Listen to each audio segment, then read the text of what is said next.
Introduction. Are you happy with everything going on in your life right now? Chances are, if you are taking this training, you are looking for some sort of improvement. Maybe you're looking for some breakthrough in your relationship because for whatever reason, you and your partner have hit an impasse. Maybe you're stuck in a job you hate. Maybe you feel that you are not in the best physical shape you're otherwise capable of achieving. Make no mistake, pain is part of the human experience. There's no such thing as a perfect life. There's no such thing as a life that involves just an unlimited number of rainbows and smiles and lollipops. We live, and believe me, there is always room for improvement. At the very least, most of us are living far below our potential. We know we are capable of so much more. We know that we have the raw ingredients for great success and accomplishment in this life. Still, for whatever reason, often self-inflicted, we fail to live up to our fullest potential. So too many of us live lives of guilt, regret, remorse, anger, resentment, and blame finding. Please understand that if you want to achieve better things in your life, the only person that can truly hold you back spells his or her name this way: Y-O-U. That's right. You're the person holding yourself back. If you don't believe me, look at the biographies of great people who have accomplished so much. A lot of them went through adversity. A lot of them had a long line of people telling them that they are too stupid, too poor, too backwards, too ugly, and gave them a million other reasons why they could not succeed. Yet, they are up there, and you're down here. You must understand that it's not where you come from that defines you. It's not your painful childhood trauma, or childhood poverty, or lack of advantages that hold you back. Many people have overcome bone-grinding poverty to die billionaires. A lot of people ended up with great careers, although they faced discouragement their whole life. So, it's not your circumstances that define you. As the Stoic philosopher Epictetus said, it is not circumstances that make the man. They simply reveal him to himself. You must understand that everything that's going on around you is an opportunity. You may be thinking to yourself, well, I'm going to jail soon. Is that an opportunity? My girlfriend just broke up with me. Where's the opportunity there? I'm stuck in a job that sucks, and my boss is an ogre. I don't see any opportunities. Well, the only opportunity that is always present at any time of your life is the opportunity to overcome. Because what you consider a trial, an ordeal, or a hassle, somebody else can see as a tremendous blessing. It all depends on perspective. Because when you change your perspective, you change your character. Unfortunately, too many of us expect the world to be fair. We expect a smooth ride. We expect things to be handed to us. We believe that success is our birthright. We only have to start, and before we know it, sooner or later, we will get to our destination. Unfortunately, life doesn't work that way. And to add insult to injury, when we are given this education, we become resentful. We blame other people. We think that life is just a big joke. It doesn't have to be that way, and it all begins with your subconscious mind. Please understand that your conscious mind is just part of the equation of your personal reality. If you keep discounting, ignoring, or overlooking your subconscious mind, you're going to perform far below your fullest potential. Sure, you may be able to achieve many things, but can you imagine how much more you could have produced with your life if you had tapped into the power of your subconscious mind? I'm not necessarily talking about money, although many people achieve that. I'm talking about just personal happiness and contentment, and the certainty that you lived a life worth living. Sadly, most of us fail to do this because we put so much stress on our conscious mind that we wear ourselves out. It's like trying to participate in a bicycle race with a bike that has only one functioning wheel. You neglected the other wheel. You're not going to get far. This training teaches you the power of the subconscious mind and how you can use it to your advantage. The conscious mind is limited. The conscious mind is limited by perception and experience. It works on a garbage in, garbage out principle. It's only as good as its input. If you want to maximize the power of your conscious mind, you need something else. You need the help of your subconscious mind. Using only your conscious mind means living in a psychic prison. When you focus on using your reason and emotion rooted in your conscious mind, you are limited by space, time, and circumstances. There's a whole other world out there. There are many layers to that world. Unfortunately, You're completely blind to it because you're focused only on what you can see, touch, taste, hear, and smell.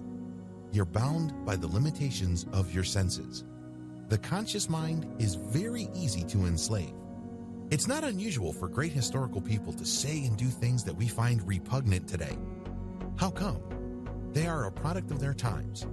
In other words, they were thinking consciously and rationally based on the world that they saw and interacted with during their historical period. Yet their lives had the seeds of greatness, and we still benefit from their work and their achievements. Still, their limitations are glaring. You also are just as limited because you rely on your conscious mind. We are very limited people because we are products of our specific circumstances. For example, we are products of our times. It really would be unfair for somebody from several hundred years from now to apply their standards of morality, culture, or whatever else to people living in our time. We are only responsible for what we know. Since we have a certain mindset and a shared set of ideas regarding how things should be in the here and now, we are limited by our times. This is still a limitation. We're also a product of our conditions. It really would be unfair for us to judge somebody who grew up in a certain environment to behave and have the values of somebody who did not grow up in that environment. Of course, this has limitations as well. There are certain common values that we expect of human beings regardless of their biography. But by and large, it is perfectly understandable for people to be judged based on the conditions they found themselves in. It would be great if all of us could overcome our conditions and live up to the highest standard, but we're only human. Another limitation is that we are products of our culture. It's very easy to define culture as involving a certain type of dress and a certain cuisine. Those are superficial cultural differences. Cultural differences actually run deep. They impact how you view life, your general attitude, how you get along with others, and how you define the good life. Your culture also plays a big role in what your personal priorities and values are. We can debate all day long, and then some on the issue of whether all cultures are equal or have the same value or lead to the same place. With that debate aside, it is indisputable that culture does play a big role in how people turn out. Going even deeper, when you notice that most people have certain cultures, it's easy to see where that cultural membership draws its power from. When you're a member of a culture, you want to go along to get along. You want to be part of a crowd. You want to be accepted. There's a tremendous value in a sense of belonging. This puts tremendous pressure on people who grow up in their own culture to behave and think a certain way. The truth is, given all these limitations, instead of taking our minds to the next level and expanding it, these limitations shrink our minds. It restricts our sense of possibility. They work to shape, warp, and constrain our ability to become whoever we want, whenever we want, and to otherwise live life on our own terms. Just how limited is our conscious mind? We are limited by our training. Your parents programmed you. A lot of your personal destiny has been set in stone by the people who raised you. It doesn't matter whether you grew up in a traditional American nuclear family or a variation of it. Whoever took care of you played a major role in setting the course of your life. This is a limitation on your conscious mind, because your conscious mind can process many other courses. It can process many other maps, but it's stuck to the map that it first became aware of. Where's the power there? The conscious mind is bound by habit. It's human nature to stick with what we know. We know that there are better things out there.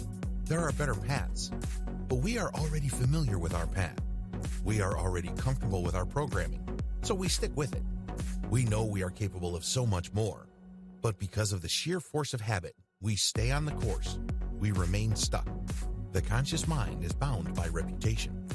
Deep down inside, a lot of us live for other people's validation. This is why we hang on to our programming. We know that it's suboptimal. We know that we could do better. We know that there are other forms of programming out there that may take us to a much higher level, but we stick to our programming because we want the people around us to approve. They stick to pretty much the same programming. We're going to stick out like a sore thumb if we choose another path. So, because we want to go along to get along, we stick with the tried and proven. Sadly, a lot of the time, the collective mindset that we seek to preserve, as far as our conscious mind goes, does us a big disservice. We could be soaring high. We could be going so much better, but we stick to tradition, custom, and social expectations. The conscious mind is easily overruled by emotion. It is no surprise that a lot of shoppers in the United States buy product after product when they don't really need it. In fact, the vast majority of commercial decisions in the United States and elsewhere are actually impulsive by nature. The reason for this is our conscious mind is easily overridden by emotion. We let our emotions get the better of us. Instead of responding to situations based on our highest values or priorities, we let our emotions take over and we feel helpless against it. So, even though we know that we are going to be spending more money than we have, and we are going to regret it later on, we still go through with it. The conscious mind is powerful, but self-limited. Your conscious mind is your most powerful possession. Different people have different minds, and they have different lives. These differences all stem from the fact that they have different minds. Change your mind, and you will end up with a different outcome. It is not easy, nor is it smooth, but changing your mind is the first step to fundamental change. Your conscious mind impacts how you edit your personal reality. Believe it or not, every single human being on this planet edits his or her own reality. Every single second, the outside world bombards you with thousands of stimuli. Thanks to your programming, you choose to become aware of only a tiny fraction of that stimuli. Thanks to your programming, you choose to remember only a tiny fraction of the stimuli you chose to perceive. Your mindset then kicks in and interprets what you chose to remember, and this can trigger an emotional state which leads to your saying and doing things that other people will notice. That's how you change your reality, and it all begins with your conscious mind tied into the mindset that you have. Your life is the product of your mindset. It's very easy to think of mindset as some sort of optional operating device. It's very tempting to dismiss it as something that just plays in the background with no real effect on how your life turns out. The problem is this is so far from the truth that it's funny. Your life is the product of your mindset. The way you look, the way you talk, who you hang out with, your values, what you strive for, everything. That's how crucial your mindset is. Sadly, too many of us go about our day thinking that mindset doesn't really matter. In fact, a lot of us carry on with the thinking that somehow, some way, mindset is just one empty detail about us, not much different from having a favorite shirt color or preferring a certain haircut. That's too bad, because if you take ownership of your mindset, you would quickly realize that you chose your mindset. It's a choice. It's like choosing between the Apple operating system and the Windows operating system. We all pretty much have roughly the same type of hardware. We have 2 eyes, 1 nose, 1 head, 2 arms, you name it. However, the big difference between people is the mental software they choose to install. That is your mindset, and it is chosen. Going with this central and fundamental fact, nothing ultimately is an accident. It all begins with the mindset you chose. When you choose a certain mindset, you start viewing reality a different way. It may start out as a small difference, but it can lead to a completely different place. You make totally different decisions. You feel different emotions about different things. Sadly, too many people fail to realize this. They refuse to take ownership of this. Not surprisingly, their mindset often works against them instead of working for them. Instead of taking their lives to the next level and allowing them to live out their lives according to their fullest potential, they live small, defeated, and powerless lives. The worst part to all of this? They chose that existence. Your conscious mind is often enslaved by your mindset. Your conscious mind is very powerful. Think of it like a powerful machine on a factory floor. But your mindset is the software that you install on that machine. Keep this in mind because you can have the most powerful computer on the planet at your disposal and program it to play only video games. Wouldn't that be a waste? Well, guess what? People do it all the time. You have an awesome biochemical computing machine called your mind, and you fill it with junk. Your mindset chooses only to look at the negative, the limited, the depressing, the pathetic, and your reality is the outcome. Is that a good use of that powerful reality bending and editing machine? You decide. I think you know the answer. You often waste the power of your conscious mind. When was the last time you read a novel? When was the last time you analyzed a work of art? When was the last time you thought about your life and came up with deep insights that changed the way you look at certain things that happened in your past? or things that you normally worry about regarding the future? If you're like most people, the answer is once in a while or never. Those activities are part of your conscious mind. Your conscious mind would love to do those because those can help change your life. You can achieve tremendous breakthroughs. By reading novels, you can step into other people's lives. And by doing so, make sense of your own life because we're not all that different. A lot of the deep, personal, philosophical, psychological, and spiritual issues discussed in the great literature of history resonate to your life if you only choose to see it. The connection is there, but most people don't want to do that. They'd rather fill their minds with junk. I'm talking about Twitter, Facebook timeline, and believe me, Facebook can have a lot of vital information, but the problem is the way we use it. It's like we're filling our minds with intellectual and mental chewing gum. It's garbage in, garbage out. So you have this powerful machine called your conscious mind, and it's stuck in neutral. The more it processes, the more it overheats, and the more stuck you feel. You feel overwhelmed. You feel burnt out. Your conscious mind needs the help of your subconscious mind. If you want to achieve a breakthrough, you have to rediscover your subconscious mind. Everybody has a subconscious mind. It is one of the things that unite all humanity. The problem is most of us are unaware of it, and those who are aware of it often go out of the way to deny it. They're scared of it. They don't want to take responsibility over it, and they struggle. What is the subconscious mind? It is very easy to be aware of the conscious mind because we are aware of its operations. When we make judgment calls, when we make decisions, when we think about somebody, or we're thinking about what to say while we're dealing with other people, our subconscious mind is at work. By the same token, when we are reading something and we try to analyze what we just read, we can see our conscious mind at work. But the subconscious mind is harder to pin down. Here are some of its qualities. Your subconscious mind involves your collective, non-conscious memory. Remember earlier I said that every single second the outside world is bombarding you with thousands of stimuli? Remember that I said that you choose to perceive only a tiny fraction of that? And of that fraction, you choose to remember only a smaller fraction? That is willful remembrance or willful memory. But there is a flip side to this. Your subconscious is also picking up stuff. And it's not bound by your conscious mind. It's not bound by its biases, rules, or habits. It's more random. It's like a screenshot. There may be fuzzy details, but it's still a screenshot. This can come in handy. It is no surprise that some people, when they find themselves in a certain situation, they remember certain details of what happened in the past. And this can lead them to a decision that is different from what they would have normally arrived at if they were to have relied only on their conscious mind. Your subconscious mind ties you to the rest of humanity. There is such a thing as a lizard brain. This is the part of your brain that first evolved. Please understand that the newest part of your brain is your cerebral cortex, the front part. This is the reasoning part. This is what people get all excited about because this is the seat of logic, reason, and judgment. This is where wisdom comes from. But for that part to evolve and mature, it must be supported by another part of your brain. This is the older part, the lizard brain. It's very easy to dismiss the lizard brain as backwards, antiquated, even barbaric and brutish. But believe me, if it didn't do its job, we wouldn't be thinking the way we do at a high level. Somebody's got to do the dirty work, right?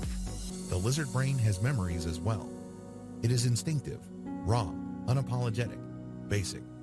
It might even be offensive to some people or too crude, but it does the job.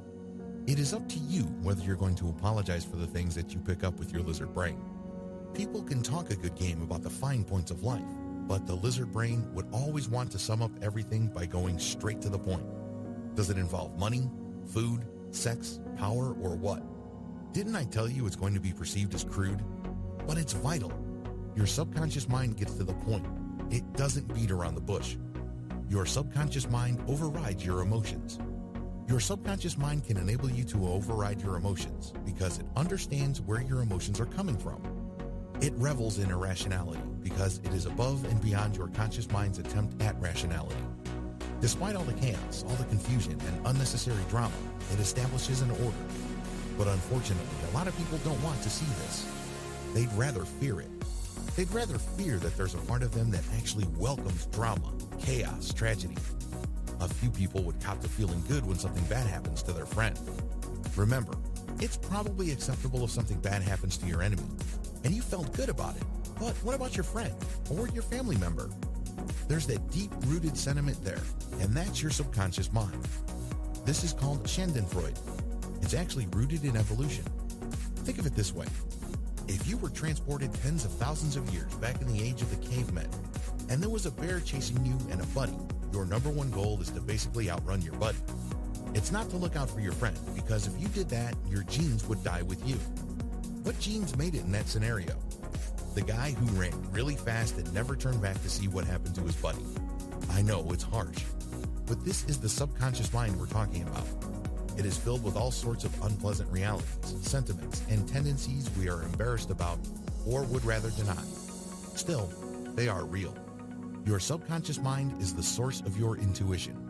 Even if you haven't been somewhere before or you haven't been exposed to a situation before, has it ever happened to you that you know what to do at the right time with the right people to produce the right outcome? This is not just a simple case of being lucky.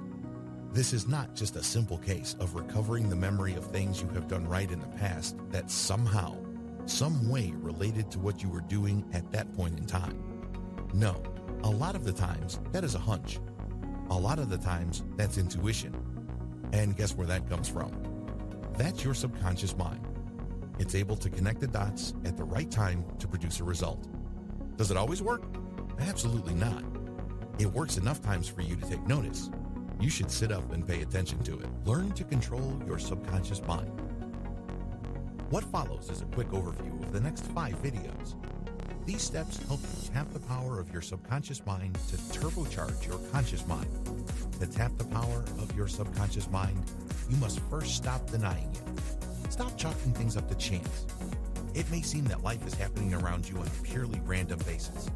It's as if there's no rhyme or reason to the things happening around you. That's only what it looks like on the surface. The truth is, it's very easy to think that you're just lucky. Look at whatever has gone right, and it's very easy to walk away with the conclusion that you were just at the right place at the right time, doing the right things, and suddenly all these right outcomes materialized. The truth is the complete opposite. Have you ever noticed that certain people seem to be at the right place at the right time, doing the right things? It's as if it happens again and again to them. It turns out that there's a lot more planning and design going on than we care to realize. Being at the right place and at the right time, doing the right things with the right people, takes a lot more purpose and premeditation than you think. When you learn to tap your subconscious mind to serve your conscious mind, serendipity happens more often. How come? You're simply prepared for it. Test out your subconscious mind as much as you can. You need to go from fearing your subconscious to actively collaborating with it. If you are feeling stuck in any area of your life, or you are frustrated with any kind of decisions you made in the past, you need to recruit your subconscious mind. It turns out it's not the boogeyman hiding under your bed threatening and scaring you. Instead, it's the golden key that can help you unlock a life full of possibility and achievement. Every single second is an opportunity to consult with and test your subconscious mind. Allow your subconscious mind to act as your personal compass. When you use a compass, oftentimes you're going into uncharted territory. You are venturing to a place you haven't been to before. When you learn to trust your subconscious mind, you allow it to become your compass. It points you in the right direction. Paired with your memory, you can allow work with your subconscious mind to draw up a map. It points you in the right direction. Then you reference that direction with the things that you have observed and experienced in the past, and you connect the dots. This is how you create a map. You haven't been there before. You haven't achieved certain things before, but it doesn't matter. Thanks to your subconscious mind and your willingness to trust your intuition, as well as your clear, focused memory, you now have a map. Take ownership of this map, and you'd be surprised where you end up. Do a subconscious mind self-audit. When you do a mind self-audit, you'll be surprised at what you will find out. You'll be surprised at just how powerful your mind turns out to be. You would also be surprised at how versatile, flexible, persevering, and tenacious you can be. However, none of this is possible until you are willing to peel off the curtains of your subconscious mind and look deep within. It's definitely going to be scary because most people do not dare to venture into that territory. However, just like with any great discovery, fear often gives way to excitement and ultimately victory and pride. Just because it's hidden doesn't mean it doesn't exist. Your subconscious mind is all too real. If you are in any way unhappy with your life, a lot of it is because you have relied too much on your conscious mind. You have left dormant your most powerful possession, your full mind. Your full mind, of course, is made up of both your conscious and subconscious mind. Whatever it is that you've achieved, whatever it is that you're proud of, whatever it is that people pat you on the back for, you know deep down inside you could be doing more, and you could have gone farther. But unfortunately, you relied only on your conscious mind. In fact, if you're like most people, you feel that's the only thing you can do. Stop using your subconscious mind as a Ferrari doorstop. How ridiculous is the idea of a Ferrari doorstop? Can you imagine spending more than $400,000 on a car only to use it as a doorstop or paperweight? Sounds crazy, right? Too stupid to be true. Well, that's how most people deal with their subconscious mind. They're scared of it.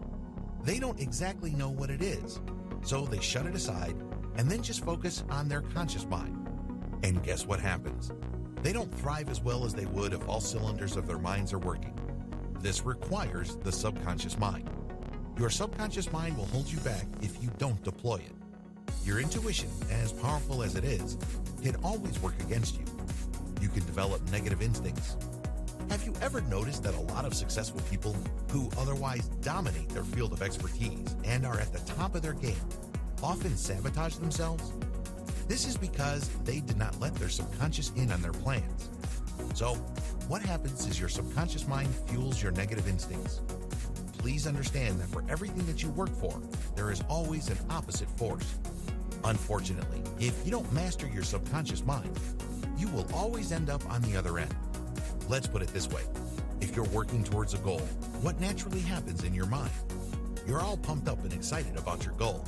You're making all these plans. You're putting in the work. Everything looks good. But at the other side of your consciousness is the path that's doubting. The other part is saying that it can't be done. The other part that is saying that you don't have it in you. Guess what happens to your subconscious mind? Where do you think its raw power goes to? Similarly, if you are married, or you are the pillar of society, you must put up appearances. But there are inner drives in you, like maybe an addiction to porn, an addiction to sex out of marriage, or some other addiction. Guess which part of you fuels that? That's right, your subconscious mind. How come? You did not take full ownership of it. The more you ignore your subconscious, the more mysterious it appears. Think of your subconscious as a physical place that you consciously avoid. The more you refuse to explore something, the more mysterious it becomes. You make all sorts of weird guesses as to what's going on, and oftentimes, these guesses are informed by your fears and amplified by your ignorance.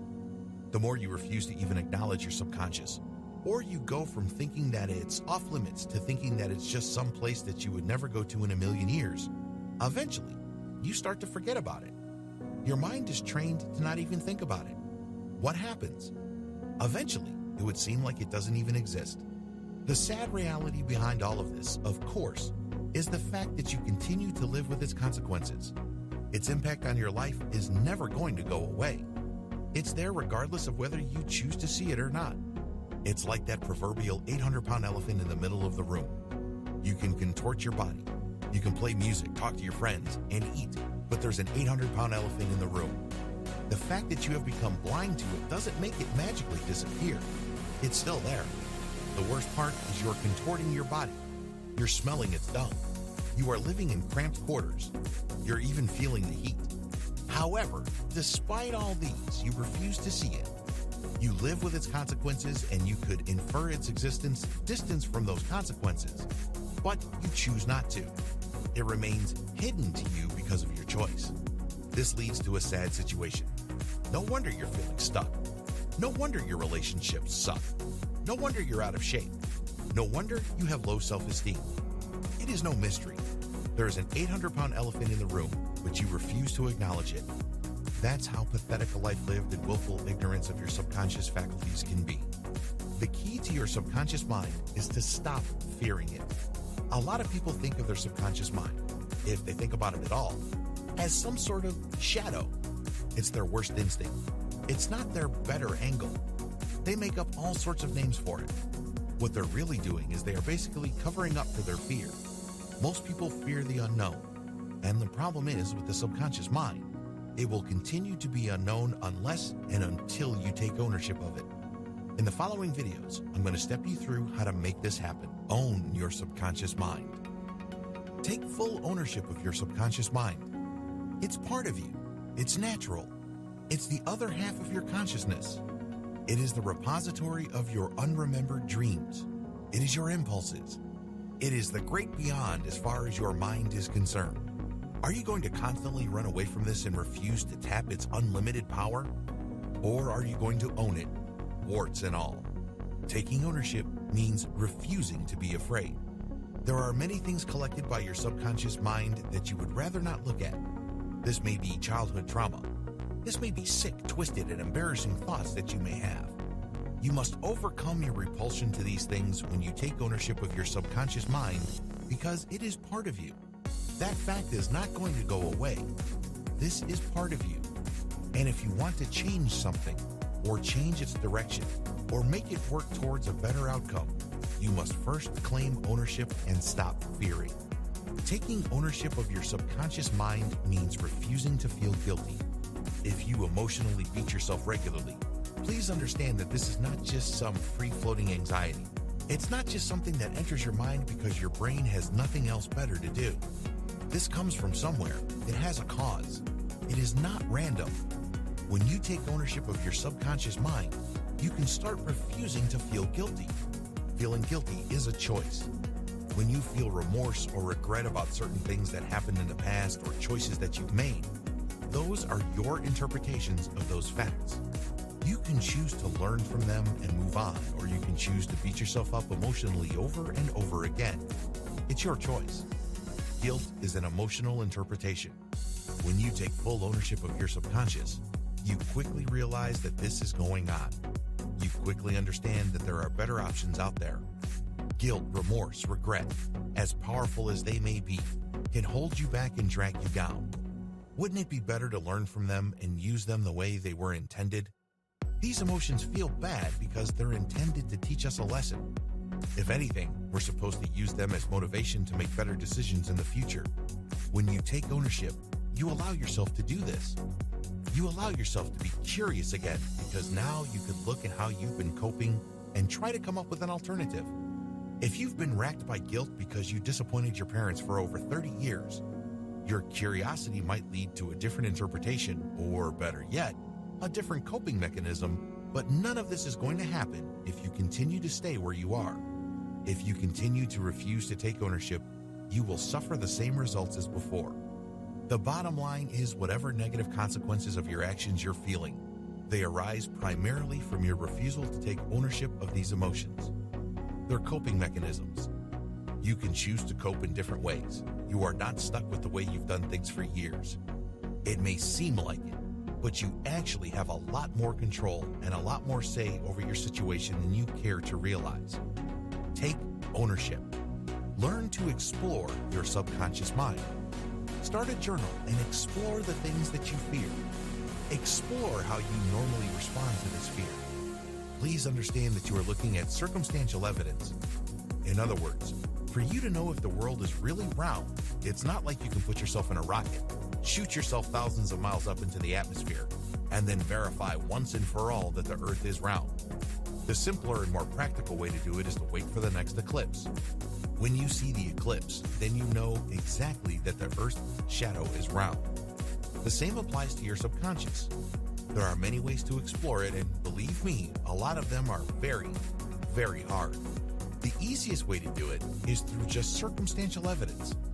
Pay close attention to what you are afraid of. You can't quite find a rational reason why you are afraid of certain things.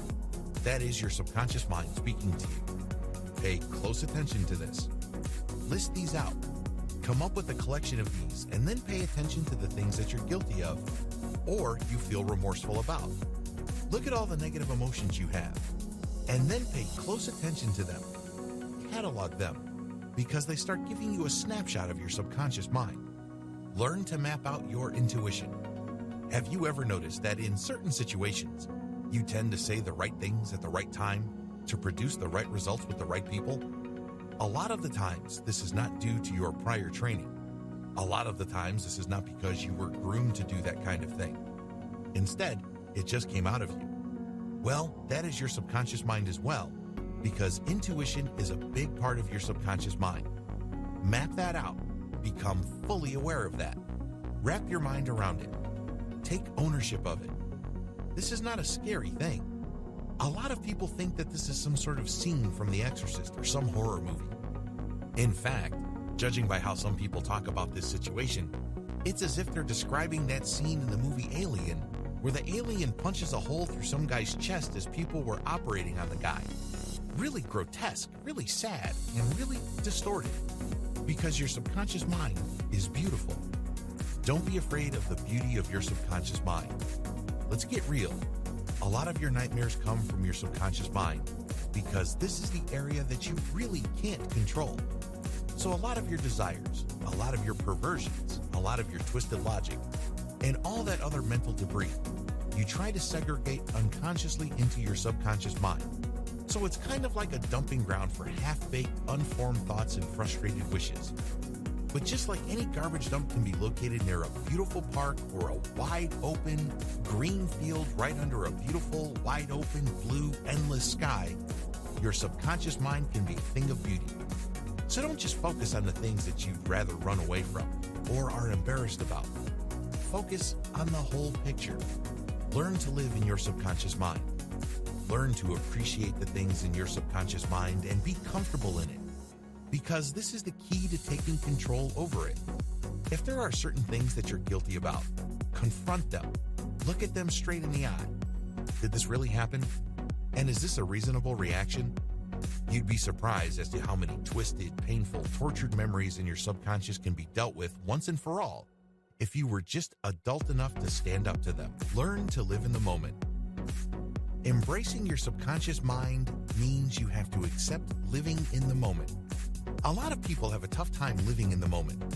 Either they are tortured by the past, or they're frozen stiff by worries about the future.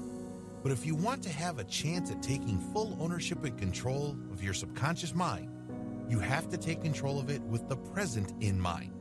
In other words, be aware of the present moment. Your mind should be focused right here, right now. Be fully conscious as much as you can. Get rid of sentimentality and delusions. There are many different types of delusion. The most delusion is that we think that we should act a certain way or have a certain bearing, because that's what other people around us expect us to do. It's some sort of protocol. It's some sort of unwritten rule that we have to follow. You can't handle your subconscious mind that way because it's deep down in you and it's personal. You have to deal with it in the rawest and most immediate way. It's not going to be pretty. There's going to be a lot of memories there that you have been avoiding. They're probably going to freak you out, but you have to take control of them. You have to take ownership of them. This is no time to put up appearances. This is no time to try to live up to other people's expectations. Forget that. This is you. You're doing it for yourself. Because you know you're capable of so much more. You know you could be so much happier. Get rid of the worst form of delusion, regret. When you regret certain things that have happened and you feel sorry that things have turned out a certain way, what's really happening? Do you ever stop to ask yourself that question? What are you really doing when you're feeling regret?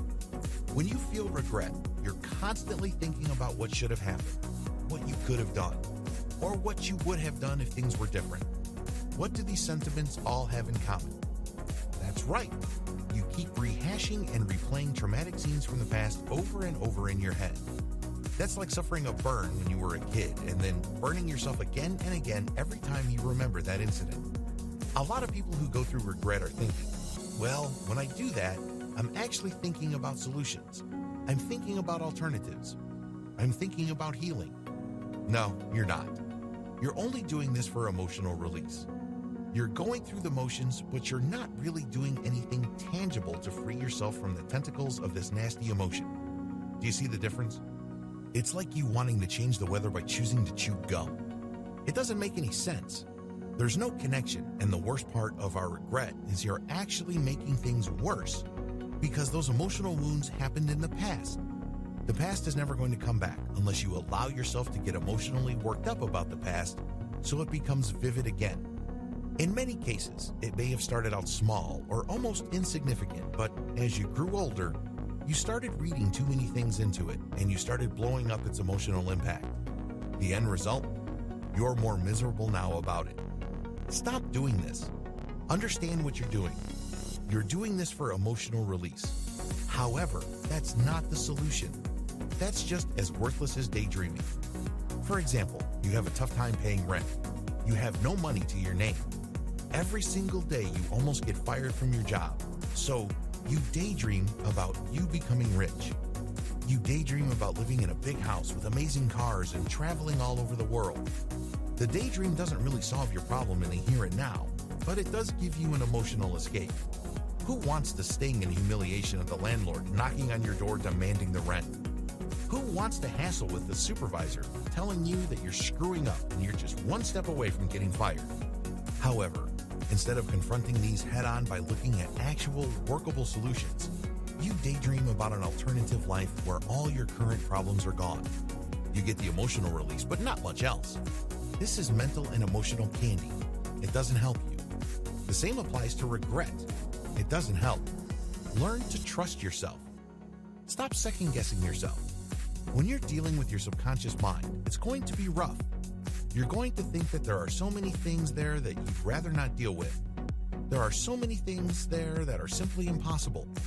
No, it's just an illusion. They seem impossible because you don't trust yourself. You don't trust yourself enough to change. You don't trust yourself enough to make the right steps at the right time to produce the right outcome. In other words, this is your self-esteem talking. You have such a low view of yourself, and that's why you feel incapable. Other people have overcome that fear and tapped into their fullest mind. And that's why they live life to the fullest. If people can do that, why can't you? You're not much different from them. The only difference really is attitude. Catalog your subconscious mind. As I have said earlier, list down all your fears. List down all the things that are making you guilty. List down all the things that are making you anxious. List down all the things that are making you sad. List all the things that you think you remember that have a profound emotional impact on you. Also list down the crucial turning points in your life that led you to where you are. Now, once you have all this information, you're ready to come up with a circumstantial investigation of your subconscious mind. Compile a subconscious mind profile. To hunt a fugitive, the FBI starts out with a profile. Your personal fugitive is your subconscious mind. For the longest time, you didn't know what it is.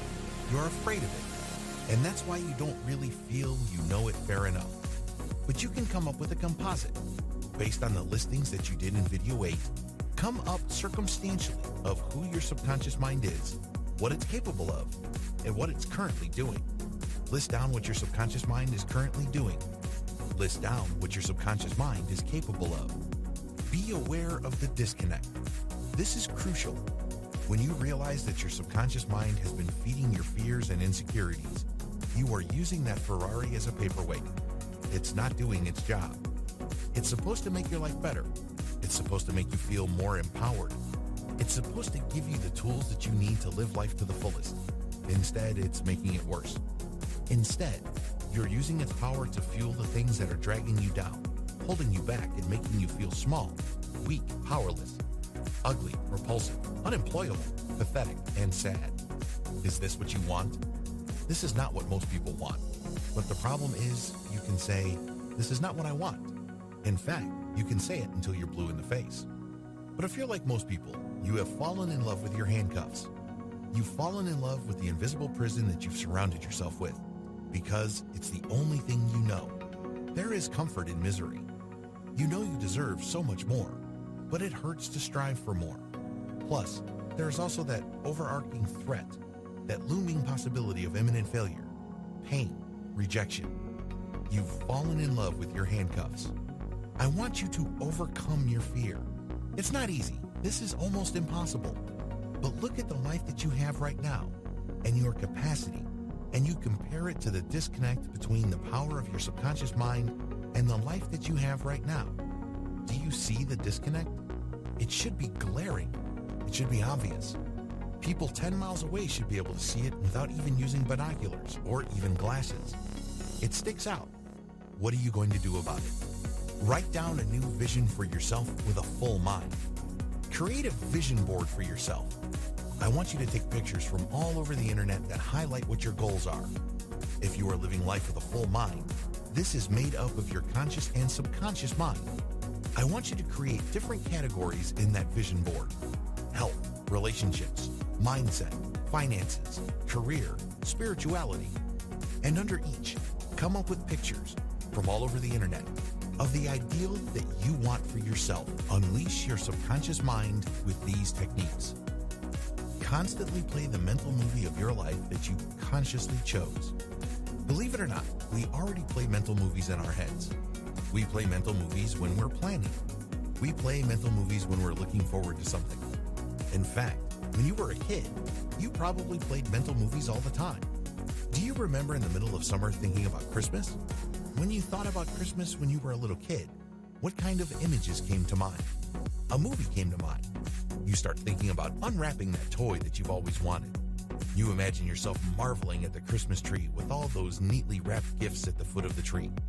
It's that anticipation for Christmas, along with the freshly cooked meals and the smiles on everybody's faces, as well as the warm hugs of family and friends that you haven't seen in a long time. That's what made Christmas so special. And it's all in vivid display in the mental movie that we played to ourselves when we were kids. You already know how to do this. What I'm asking you is to recapture that ability.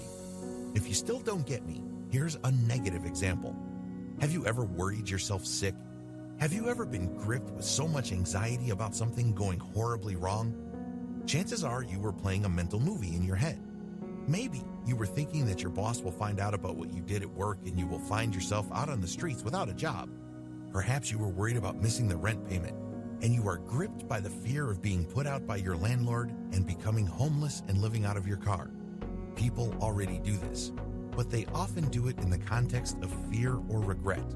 The good news is we don't have to keep playing that kind of mental movie.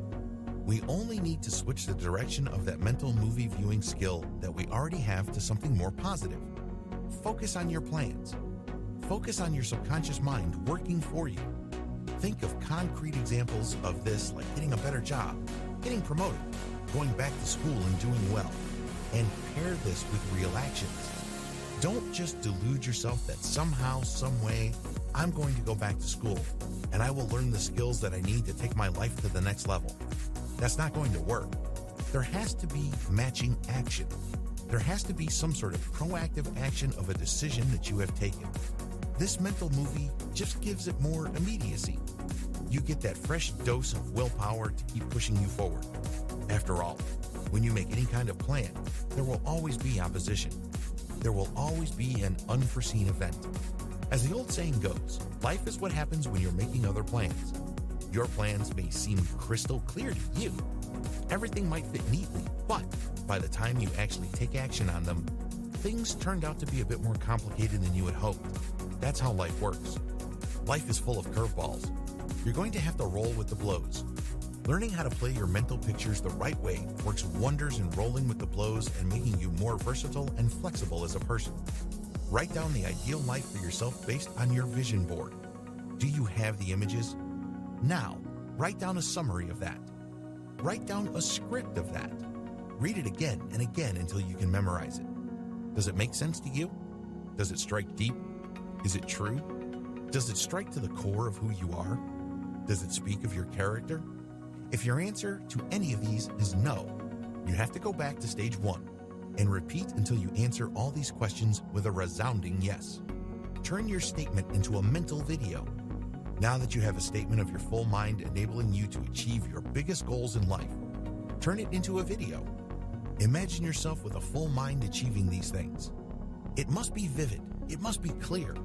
There has to be no hint of a hope, a wish, or some passing fancy. It has to be so real in your mind that you can reach out and touch it. Unleash the power of all your senses when mentally rehearsing your desired reality. Your subconscious mind remembers. It writes future reality in the form of intuition. But you have to help it along. You have to keep rehearsing the mental movie that you have written for yourself and make sure that you engage all your senses.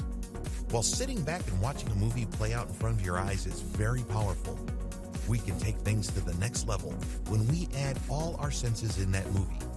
Don't just imagine the things that you can see. Don't just vividly see an alternative reality. Pay attention to what you hear, touch, taste, and smell. Engineer these into your mental video. This is your preferred reality. This is your chosen outcome. Unleash the power of mental states.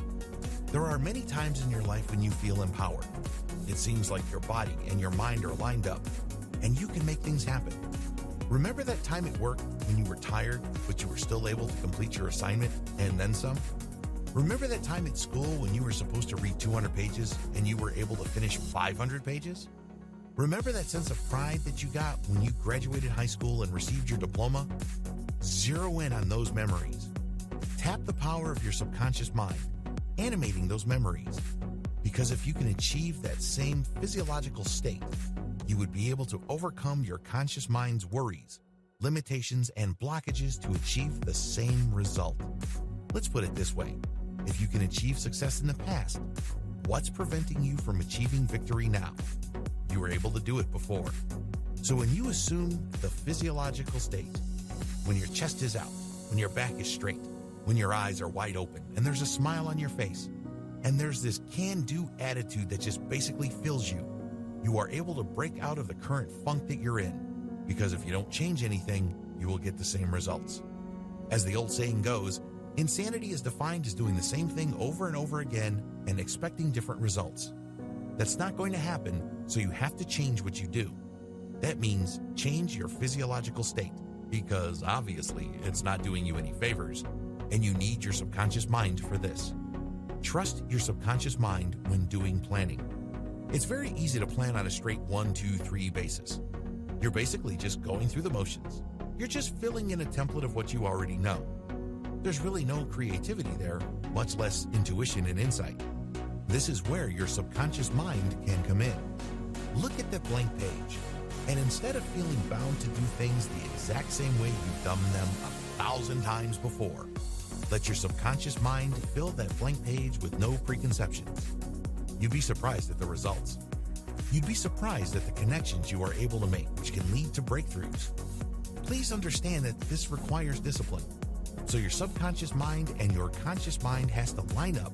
But the good news is, if you just let your subconscious mind fill it out, just off the top of your head, anything that comes to your mind, and then you can reorganize, and then rationalize, and then come up with something better.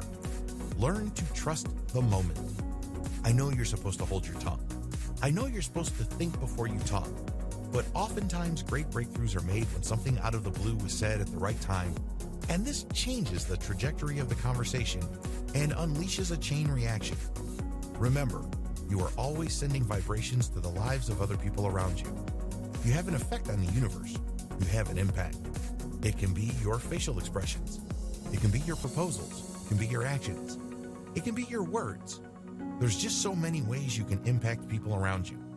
But instead of constantly checking yourself, worried sick about what other people would think, trust your subconscious mind if it's pushing you to say something. It may come off as rude, it may seem like you're interrupting people, but that might be exactly what's needed. That might be the push that leads to the breakthrough. So trust yourself. Tap your subconscious mind to forgive yourself. There are many memories that we hang on to that make us sick to this very day, or make us feel bad or feel small. They are flat out lies, seriously. They are false memories. They had some sort of association in the past, and for whatever reason, we thought it actually happened, when it turns out it's not true. You have to be honest with your subconscious mind because it's stockpiling all of these. Your conscious mind contains some of these, but your subconscious mind gives it power. So your job is to revisit your personal past. I know that it's painful to think about past child abuse. You're probably not all that thrilled to remember that day when your father abandoned your family. But you have to look at those events and figure out what actually happened. What is its interpretation? And what did I blow up out of proportion? What did I read in? You'd be surprised that even in situations where bad things did happen, like your father or your mother did abandon you, it doesn't have to be crippling. It doesn't have to be this weight that you have to carry with you for the rest of your life. Allow your subconscious mind to unlock its secrets and get in there and take ownership of its contents, catalog them, and then analyze them. Ultimately, it's all about, are the memories that I'm holding on for dear life helping me to get ahead, or are they just dragging me down and making me feel small or weak, powerless, ugly, repulsive, talentless, incompetent, stupid? You're the only person who knows how to do this because everybody's different. But you have to go in there. You have to get into that mental warehouse of your subconscious mind and take stock. Otherwise, these things will have weight. The weight of the past will continue to drag you down along with the fear of the future. Conclusion. Take control of your life today. Every single day you wake up, you're a day closer to your eventual death. I don't want to sound grim. I don't want to depress you, but this is a reality check. Every single day you kick the can down the road, when it comes to achieving a personal breakthrough over your consciousness, is a day wasted. The information that I've shared with you in this training will only have power if you act on them. You can watch this training many times over. You can even watch it 1,000,000 times.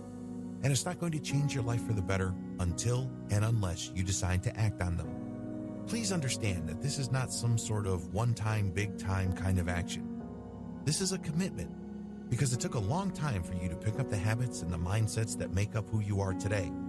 And it's going to take some time to reprogram yourself. This doesn't necessarily mean that you have to completely change as a person. This doesn't necessarily mean that you have to deny who you've become. Look at it as a promotion. Look at it as an upgrade. Because if you're watching this training for whatever reason, you are not completely happy with your life. Let's get real here. So do yourself a big favor and act on these suggestions. Please understand that you have to put one foot in front of the other. Take it day by day, but eventually you will get there. Your number one weapon? Honesty. Be completely honest with yourself. You should not have any sacred cows. Instead, you should gear up for a nice barbecue. Turn your sacred cows into nice burgers, steaks, and burritos.